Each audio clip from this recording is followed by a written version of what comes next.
Mga master, matapos po na naging eligible ang DepEd base po sa scorecards ng PBB 2022 ay marami na pong tanong ngayon kung kailan ito matatanggap. Yun po ay hindi talaga natin siya masasagot as to kailan. Bakit po? Kasi may mga process pa po na susunod no dito. Ang sa ngayon kasi ay alam natin na eligible na yung DepEd. No, kahapon or as early as kaninang umaga ay hindi pa tayo sure kung eligible ang DepEd.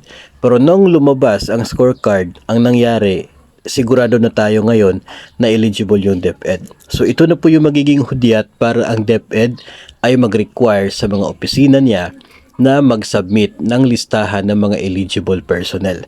Yung listahan po na yon, yun po yung gagamitin na basihan. Iko-consolidate po yan sa bawat division at bawat rehiyon at magiging basihan ng DBM para po sa i-release na SARO or Special Allotment Release Order. So, hindi pa po natin matutukoy kung kailan, gaano katagal, kasi ang number one po na factor dyan unang-una sa ngayon, yung submission ni DepEd ng Form 1.0 na siya pong listahan ng mga eligible personnel.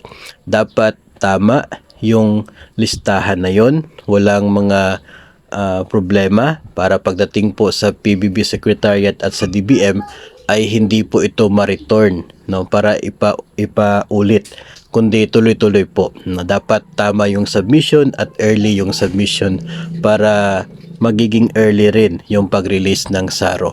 Kung napapansin po ninyo, even with the last year mga master ay hindi po naman magkasunod yung release ng SARO kasi per region po, no.